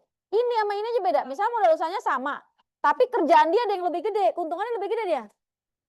Jadi keuntungan ini dari pekerjaan, dari job desk. Misalnya di sini sama-sama 25% berempat, jadi 100%. Tapi di sini yang kerjanya yang 2 orang, maka keuntungannya dia lebih gede. Gitu. Kalau dia nggak digaji ya, karena dia dapatnya keuntungan. Ya yang kerja banyak ya dia dapat keuntungan, tapi capitalnya sama. Capital. Kalau ini dijual nanti misalnya bisnisnya itu naik harganya, dia juga tetap akan dapat keuntungan si pemodalnya. Tapi dia dapat keuntungannya dari modal, bukan dari laba harian. Karena yang laba harian kan yang kerja misalnya cuma 2 orang, misalnya kayak gitu. Gitu. Jadi di sini keadilannya di situ. Dia ini sama ini bisa beda nih. Sama ini juga bisa beda. Gitu. Ya, jadi semua kesepakatan saling rela. Di sini sanksi kalau ada misalnya keluar. Nih udah aku kasih contoh-contohnya nih. Seperti itu. Terus hukumnya seperti apa ya? Ini udah secara materai udah, jadi ini kan secara hukum. Dan sanksi itu nggak boleh lebih daripada kerusakan. Sanksi ini biasanya berdasarkan indisipliner. Misalnya kalau misalnya dia tidak, makanya perlu ada job desk kan. Misalnya dia tidak ini apa? Misalnya mengeluarkan SP1, SP2, SP3. Setelah itu dikeluarkan dengan cara apa? Misalnya sahamnya dia yang masih ada dikurangi 50% atau akan dihitung berdasarkan administrasi yang dirugikan. Misalnya seperti itu. Jadi itu perlu di sini supaya kalau misalnya dia nggak sembarangan asal keluar-keluar nggak ngerjain. Jadi dari awal tuh dia udah tahu ada sanksi setiap ini gitu. Ini sama karyawan juga kayak gini. Jadi sama karyawan tuh juga kalau karyawan 2 pihak. Sini perusahaan yang mewakili perusahaan, sini karyawan. Kalau ini bukan ini nanti jadi kalau karyawan beda lagi. Misalnya tentang ketentuan umumnya bahwa ini adalah ijaroh berupa ini. Kemudian apa? Pembayaran. Pasal berikutnya tentang pembayaran ijarohnya seperti apa. Ada sanksinya seperti apa. Ini disesuaikan gitu. Ya ini kerjasama bisnis soalnya ini. Jadi seperti itu. Oke? Paham ya? Oke? Kayaknya udah jam 12. Sudah ya? Saya akan baca aja, nggak usah presentasi. Saya akan lihat mana yang paling bagus aja. Kumpulin. Kumpulin di saya. Enggak, nanti saya lihat yang paling bagus itu yang ada 2 kelompok yang paling yang nanti akan dapat hadiah. Ada yang udah langsung diiniin karena kita akan mau bagi siapa yang magnetnya paling banyak. Dihitung.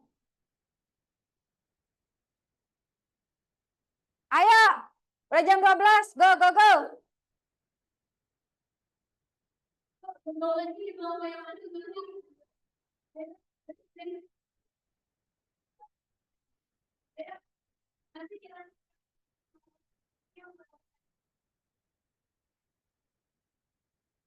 Ayo balik lagi, karena udah jam 12.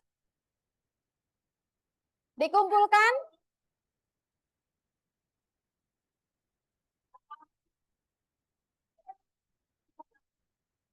Percakapan radikal selanjutnya juga. Jadi silakan duduk dulu, yuk kita bahas bareng-bareng. Ayo duduk dulu, biar izin waktunya 10 menit, 5 sampai 10 menit untuk menjelaskan.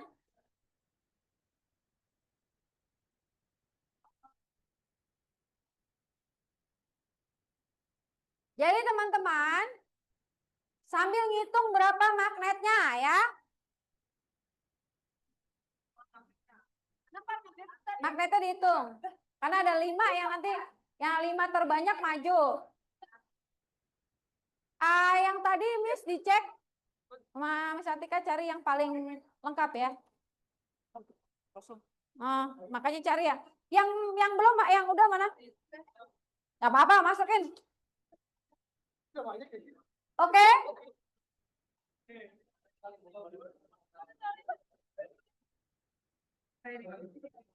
Dua. Ada yang belum?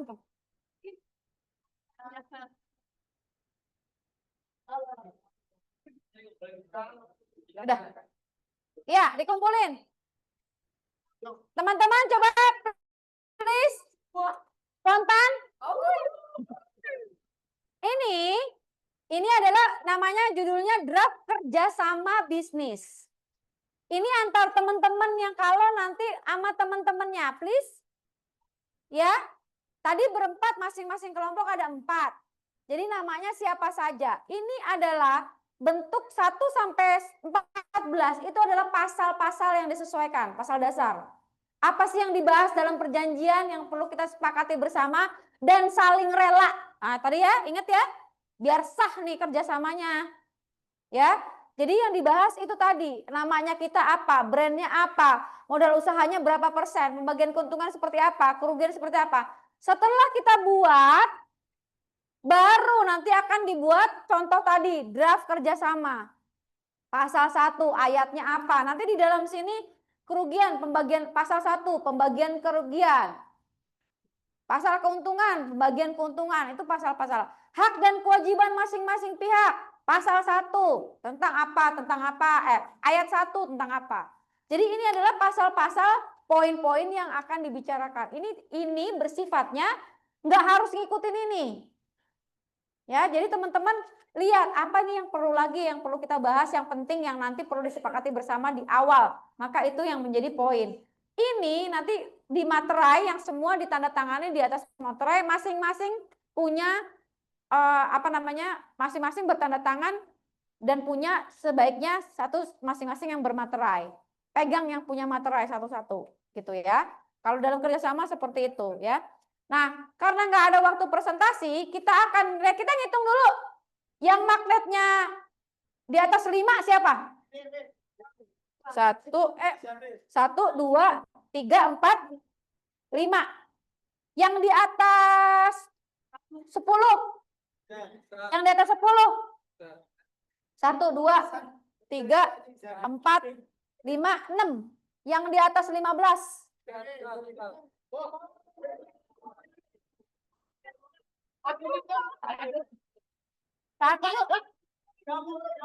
Nggak boleh digabung. Itu nanti namanya gish. Di atas 15 ada. Di atas 12. 12. Pas 12 maju dulu. 12 ya? 1, 2. 10.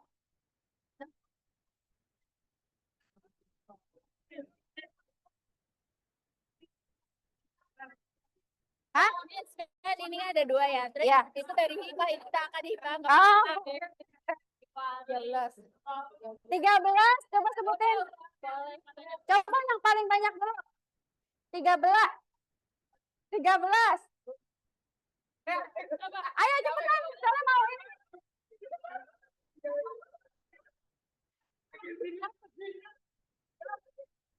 Ayo. Nah, berapa? 13. Sana dulu berarti 16. Emang boleh digabung? Nggak boleh sebenarnya, biarin ntar tanggung jawabnya masing-masing mana. Berarti yang itu yang masuk-masuk nggak usah, kita 5 aja. Ya, itu yang 2. Yang 2 nggak usah. 2 paling. Ya, tapi mau yang paling gede yang jujur. Siapa yang paling jujur? Ini yang paling jujur. Paling gede. Aja dulu sini. Mas Popot. Yang tidak pakai hibah, yang gede siapa lagi? 10. 12. Oke. 12. 2, 3, 4. 7. 8 berarti. Oke, masuk. Berapa? 16. 16. Tapi dari ini 10 berarti masuk. 1, 2, 3. Tuh 2, 3, 4, 5, 6. Paling gede tadi berapa? 13 siapa? Sama siapa? Sama berapa yang kedua? Oke. Satu-satu. 16 tiba. 16, yang 16 tadi. Maaf. Yang paling gede 16 dulu.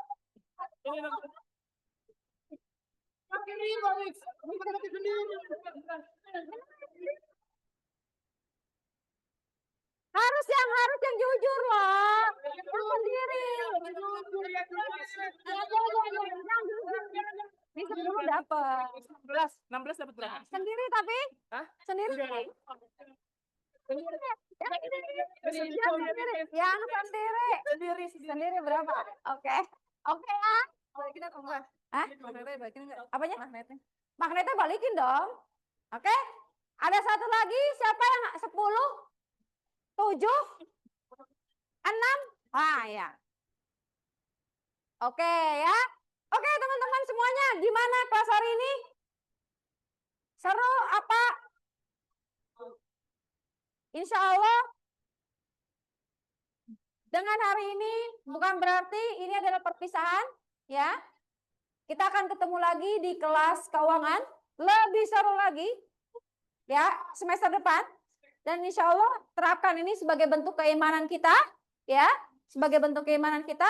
Poin yang tadi adalah poin minimal yang teman-teman bikin untuk di teman-teman semuanya. Jika ada kesulitan dan kemudian mau mendalami terkait akad, feel free untuk minta sama Miss Ella atau Miss Atika untuk kontak saya. Jadi kalau misalnya kontak saya WA, tunggu kadang-kadang malam jam 1 ataupun jam 12 baru dibaca ya, gitu ya. Karena kelasnya bisa sampai jam 11. Silakan jika memang ada yang mau belajar lebih dalam, tempat saya ada di Cibinong. Kita bisa berdiskusi lebih lanjut untuk akad kerjasama. Oke, atas segala kelas hari ini, terima kasih yang sudah hadir 100%. Ya, terima kasih yang sudah hadir 100%. Terima kasih atas kegembiraannya. Kalian hebat semuanya. Dan insya Allah hebat ini diiringi dengan bersukses.